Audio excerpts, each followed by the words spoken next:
Number 1 channel के number 1 show कच्चा चिट्ठा में आप सभी का स्वागत है। आपके साथ मैं हूं सबीना तामंग देशमुख। कच्चा चिट्ठा में बात उस खबर की जिसमें इजराइल को बड़ा झटका लग सकता है। 1.5 महीने से चल रहे महायुद्ध में अब वो हुआ है जिसका हमास बेसब्री से इंतजार कर रहा था। इजराइल और हमास 4 दिन के सीज फायर पर राजी हो चुके हैं। अब ऐसे हालात में दावा यह किया जा रहा है कि इजराइल को हमास के साथ सीज फायर करना बहुत ही भारी पड़ने जा रहा है।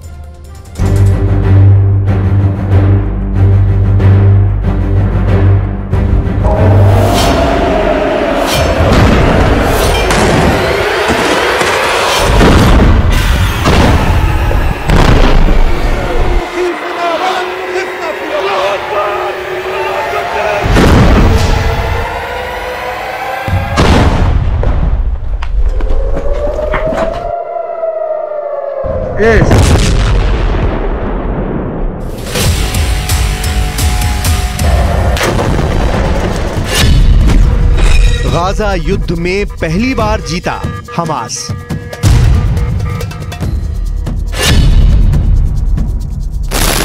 फिलिस्तीन और मिडिल ईस्ट की मीडिया दावा करने लगी है कि 1.5 महीने के भीषण गाजा युद्ध में पहली बार हमास ने इजराइल को हरा दिया है। दावा किया जा रहा है कि हमास के भारी दबाव और भीषण हमलों की वजह से इजराइल सीज फायर करने को मजबूर हो गया है। 4 दिन का ये युद्ध विराम ऐसे वक्त हो रहा है जब इजरायली सेना उत्तरी गाजा में जीत के दावे कर रही है, जबकि दक्षिणी गाजा में ताबड़तोड़ इजरायली हमले हो रहे हैं।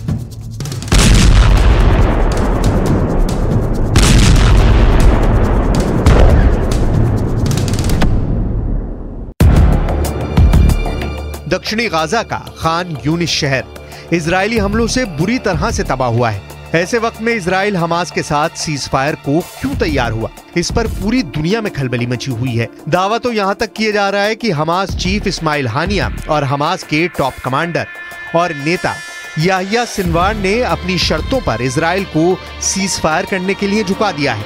प्रधानमंत्री नेतन्याहू और उनकी युद्ध सरकार में शामिल कई मंत्री इस फैसले से बेहद नाराज हैं। फिलहाल सीज फायर के बहाने हमास को मिले 4 दिन इजराइल पर बहुत भारी पड़ सकते हैं। 4 दिन में इजराइल की हार। 1.5 महीने से ज्यादा की जंग में उत्तरी गाजा की 60% इमारतें पूरी तरह से तबाह हो चुकी हैं, जबकि 13,000 से ज्यादा फिलिस्तीनी अब तक मारे जा चुके हैं। एक अनुमान के मुताबिक इजरायली सेना अकेले उत्तरी गाजा में ही 23,000 बमों से हमला कर चुकी है, जबकि हमास की 700 सुरंगें तबाह करने का दावा भी आईडीएफ कर रही है।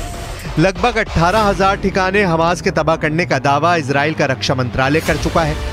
ऐसे हालात में क्या इस दावे पर यकीन किया जा सकता है कि 200 से ज्यादा बंधकों को बचाने के लिए इजराइल ने हमास के साथ सीज फायर पर समझौता किया है, जबकि खुद प्रधानमंत्री नेतन्याहू कह चुके हैं कि हम हमास के साथ किसी भी तरह का समझौता नहीं करेंगे और ना ही पूर्ण युद्ध विराम करेंगे। अगर इजराइल ऐसा करेगा तो यह हमास के सामने सरेंडर करने जैसा होगा, आतंकवादियों के सामने हार मानने जैसा होगा।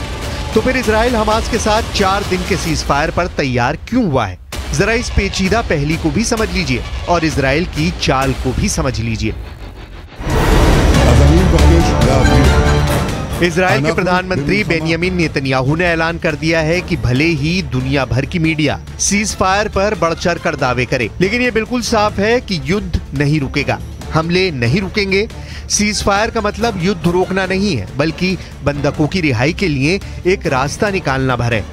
इधर कुछ मीडिया रिपोर्ट्स में दावा किया गया है कि इजराइल ने बेहद चालाकी से 4 दिन का वक्त सीज फायर के नाम पर ले लिया है, क्योंकि उत्तरी गाजा के बीचों बीच हमास के लड़ाके इजरायली सेना के टैंकों और पैदल सेना पर भीषण हमले कर रहे हैं। इजरायली सेना समझ नहीं पा रही है कि आखिर हमास इजराइल के इतने भीषण हमलों के बावजूद इजरायली सेना पर हमले कैसे कर रहा है।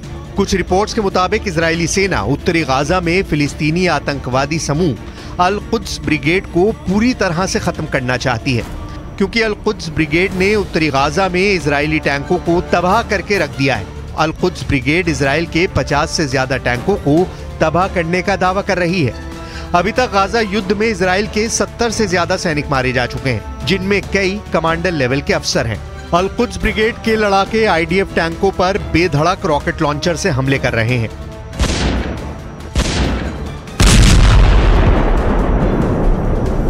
בחוץ דיבורי הבל.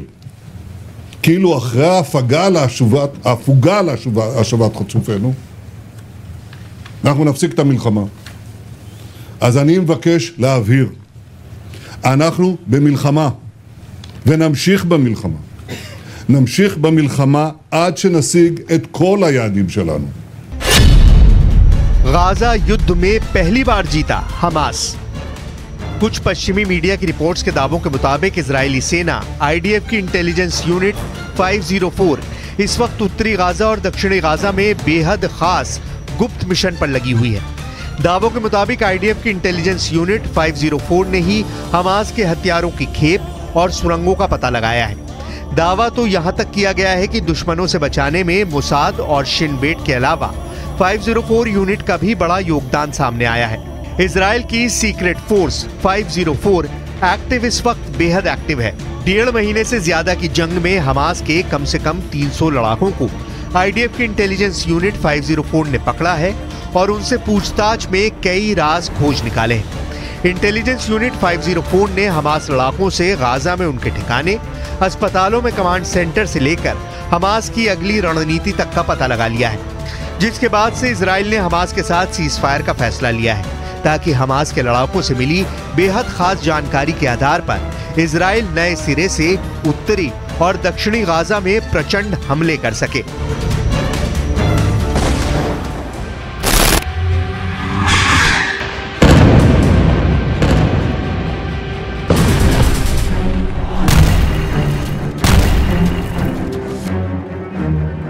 अब सवाल उठता है कि क्या हमास को नहीं पता होगा कि इजराइल सीजफायर के नाम पर उनके साथ खेल रहा है? तो जवाब है बिल्कुल।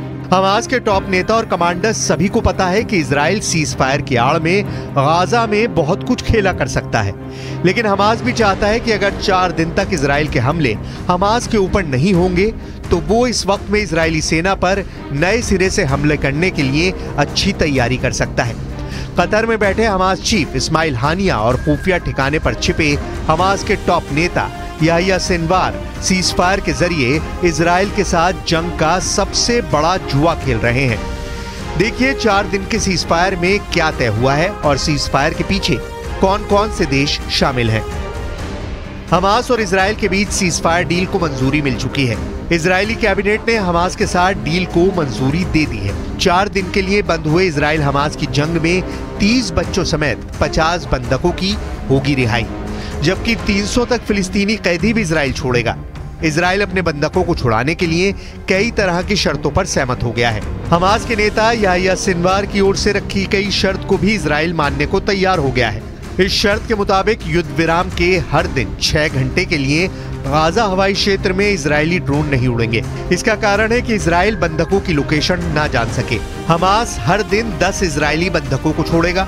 इस पीस डील को मुकाम पर पहुंचाने में कतर, मिस्र के अलावा तुर्की ने भी अहम भूमिका निभाई है। तुर्की कुछ मुस्लिम देशों के सीनियर अधिकारियों को मिलाकर बने ग्रुप में सक्रियता से काम कर रहा था। ये ग्रुप इजराइल हमास में सीजफायर के लिए सुरक्षा परिषद के स्थायी सदस्यों और दूसरे अहम देशों से बात कर रहा था। इस ग्रुप में तुर्की, कतर, मिस्र, जॉर्डन, नाइजीरिया, सऊदी अरब, इंडोनेशिया, फिलिस्तीन के विदेश मंत्री और प्रतिनिधि शामिल हैं।